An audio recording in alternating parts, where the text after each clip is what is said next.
Guys तो कैसे आप सबका स्वागत है एटमिक्स की एक और न्यू वीडियो में। आज की वीडियो में हम बात करने वाले हैं कि आप अपने डॉग ब्रीड को बेबीज़ के साथ सोशलाइज कैसे कर सकते हो। और मेरे डॉग की वीडियोस में आपको बताऊंगा कि कैसे सोशलाइज है, कैसे बेबीज़ के साथ आराम से रह सकता है और एग्रेसिव बिल्कुल भी नहीं है। तो ये वीडियो पूरा देखिएगा, स्टेप्स बताऊँगा किस तरह से आप ये प्रोसेस को फॉलो करके आपके डॉग ब्रीड को भी एक फ्रेंडली डॉग ब्रीड, बच्चों के साथ आराम से रहने वाला डॉग ब्रीड बना सकते हैं। तो ये देखिए, ये है एक प्यारी सी बच्ची जो मैक्स के साथ जो है बिल्कुल सोशलाइज हो गई। और मैक्स भी उसको देखिए ज़रा भी कुछ ऐसा एग्रेसिव बिहेवियर नहीं कर रहा, दूर नहीं हट रहा, वो नॉर्मली रह रहा है जैसे वो रहता है। स्मेल करने की कोशिश ज़रूर करता है या फिर लिक करने की कोशिश करेगा, उसके अलावा वो उसको कुछ नहीं करेगा। अब ये कैसे हुआ मैं आपको बता देता हूँ। सबसे पहले इसमें जो है आपको बचपन से ही जब पप्पी होता है आपका, उसको ट्रेन करना या फिर सोशलाइज करना चालू करना पड़ता है। अब आप बोलोगे क्या क्या करें, कैसे करें, मैं आपको बताता हूँ। सबसे पहले मैं आपको बता देता हूँ कि आपको ट्रेनिंग में क्या क्या करना चाहिए। और हाँ गाइस, ये वीडियो को लाइक ज़रूर से कीजिए, चैनल पे नहीं हो तो सब्सक्राइब कर लीजिए और दूसरों को शेयर कीजिए ताकि ये वीडियो उनकी भी हेल्पफुल में आ सके। तो फर्स्ट पॉइंट आता है ट्रेनिंग। अब पप्पी ले लेते हो तो जितना ओबीडियंट होगा आपका डॉग ब्रीड, उतना ही ईजी उसको सोशलाइज करना होगा या फिर बाकी सब चीज़ें सिखाने में होगा। अब देखिए, मेरा मैक्स प्यारा काफ़ी ज़्यादा क्यूट और इंटेलिजेंट है। अभी मैं इससे कुछ ट्रिक्स आपको करके बता देता हूँ। जैसे कि सेकेंड हो गया, मैक्स सेकेंड दो, देखो ये आराम से दे दिया, एक ही बार बोला दे दिया, दोनों लेग पे दे सकता है। देखो वो बच्ची भी इसको सेकंड मांगने की कोशिश कर रही है। नमस्ते भी करा देता हूँ मैं आराम से, देखिए नमस्ते भी कर लेता है। रुको मैं आपको वाइडर व्यू में बताता हूँ। अब ये बेबी बोलेगी उसे और ये आराम से जो है उसकी बात भी मानेगा। देखो अभी सेकंड देने बोलेगी वो, तो ये खुद ही दे देगा। देखो देखो दे रहा है। लेकिन ये क्या है, थोड़ा सा आलसी है हमारा मैक्स, उसका आपको टेंशन लेने की ज़रूरत नहीं। लेकिन ये ज़रा भी उसके लिए एग्रेसिव नहीं है या फिर ऐसा नहीं है कि ये चिल्ड्रंस के साथ रह नहीं सकता। तो आप देख सकते हैं लेब्राडोर आराम से बेबीज़ के साथ तो रह सकते हैं, बस आपको उनको सोशलाइज कराना होगा और कुछ चीज़ों को फॉलो करना पड़ेगा ज़रूर से। अब फर्स्ट पॉइंट, आपका बेबी जब यानी जो पप्पी होगा, वो जो बेबी होगा, तब से उसकी ट्रेनिंग पे आपको ध्यान देना चालू कर देना है। उसको ओबीडियंट बनाना है, उसकी ट्रेनिंग जो है सब फॉलो करानी है। जैसे कि उसको शेक हैंड, सीट या फिर स्पीक या फिर स्टे, ऐसी सब चीज़ें सिखानी है जिससे कि वो बातें आपकी माने। तो ये चल के उसको सोशलाइजेस में काफ़ी ज़्यादा हेल्पफुल होगी। जैसे मेरा डॉग ब्रीड देखिए सब कुछ मानता है, जो वेल ट्रेंड होना चाहिए आपको डॉग ब्रीड। तो सबसे पहले आप ट्रेनिंग करना चालू रखें आपके डॉग ब्रीड की बचपन से ही। अब काफ़ी लोग को ये प्रॉब्लम आती है कि बोलेंगे काट तो नहीं लेगा हमारे जो बेबी को, या फिर हार्म तो नहीं कर देगा। अब देखिए, आप अपने डॉग ब्रीड को जिस तरह से ग्रो करोगे उस तरह से होगा। देखिए अब मेरे लैब्राडोर की मैं मुंह में भी हाथ रख दूंगा तो भी वो काटता नहीं है, या फिर उसको ऐसा कुछ सेंसिटिव पार्ट्स होते हैं, मैं आपको आगे बताऊंगा, वहाँ पे भी मैं अड़ू, जैसे कि ईयर्स हो गए या टेल हो गई, तो भी वो ऐसा अटैक नहीं करेगा क्योंकि ये सोशलाइज हो चुका है। ये देखिए अब मैं पूरा हाथ डाल देता हूँ, वो काटेगा नहीं, वो अपना मुँह हटा देगा।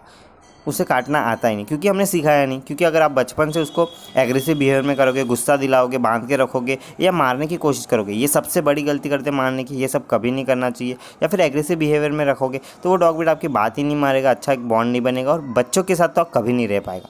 इसलिए सबसे पहले काम रहिए, उसे अच्छे से सिखाइए जिससे कि वो ट्रेन हो जाएगा। तो उसके बाद वो सोशलाइजेशन में आपको कैसे अप्रोच करना है अब वो जानते हैं। सोशलाइज में काफ़ी लोग गलती कर देते हैं कि वो क्या करते हैं, दो चीज़ें, तीन चीज़ें एक साथ करने की कोशिश करते। तो ऐसा नहीं करना है। सबसे पहले आपको नॉर्मल रहना है। ऐसा नहीं कि बेबी के पास दे दिया या फिर बच्चों आ रहे तो उनके पास डॉग ब्रीड को दे दिया, नहीं, क्योंकि डॉग ब्रीड भी डरता है बच्चों से पहले पहले में।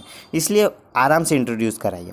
इंट्रोड्यूस कराने के बाद आप कैसे इंट्रोड्यूस करा सकते हो, कुछ खिला के, जैसे कि ये देखो अभी ये बच्ची उसको खिला रही है तो फ्रूट दे सकते हो, या फिर पेडिग्री दे दिया, डॉग फूड दे दिया, या फिर न्यू पप्पी है तो उसको कुछ ऐसी चीज़ें जो उसके लिए सेफ़ हो खाने के लिए। तो जल्दबाजी मत कीजिए, एक दिन में सोशलाइज नहीं होगा, थोड़ा टाइम लगेगा। उसके साथ थोड़ा सा टाइम स्पेंड करने दीजिए, साथ साथ कुछ खिलाइए जिससे उसको लगे कि हाँ ये मेरे लिए हार्मफुल नहीं है, डरेगा नहीं, अच्छे से सोशलाइज होगा।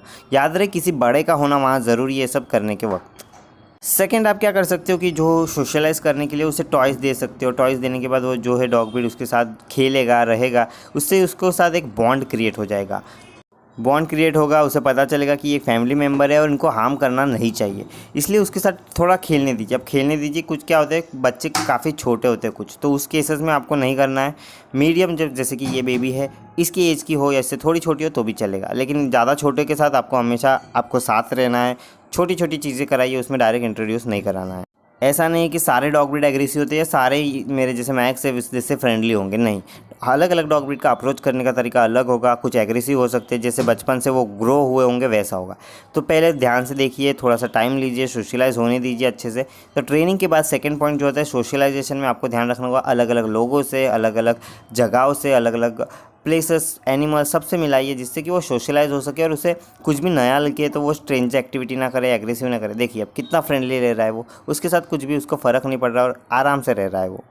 तो सबसे पहले ट्रेन कीजिए, उसके बाद सोशलाइज होने दीजिए। उसके बाद जो है पप्पी को इंट्रोड्यूस करा तो कोई फोर्सफुली ना कराइए। डॉग सो रहा हो तब ना कराइए, कुछ च्यू कर रहा हो, बोन च्यू कर रहा हो तब भी मत कीजिए। इन केसेस में वो क्या कर सकता है, बाइट करते करते लग सकता है खेलते खेलते, इसलिए इन केसेस में आपको अप्रोच नहीं करना है। साथ साथ डॉग बीट को फोर्सफुली ना कीजिए, जब उसका मूड हो, आराम से रह रहा हो तभी कीजिए। तो ट्रेनिंग हो गई, सोशलाइज हो गई, कुछ खाना दे के देखिए, तो टॉय के साथ देखिए, जिससे कि बॉन्ड अच्छा बनेगा और आपका डॉग भी धीरे धीरे सोशलाइज होने लग जाएगा। याद रहे, किसी भी छोटे बच्चों के साथ डायरेक्ट सोशलाइज ना कराए। सब कुछ जो मैंने चीज़ें बताई है, आराम से अप्रोच करना या फिर ट्रेनिंग होना या फिर पहले सोशलाइज होने देना थोड़ा बहुत, तो वो सब चीज़ें होने के बाद ही आप अप्रोच करना स्टार्ट कीजिए। तो जैसे मेरा डॉग ब्रीड है, आराम से वो उसकी बातें मानेगा, आराम से रहेगा, उसके साथ खेलेगा।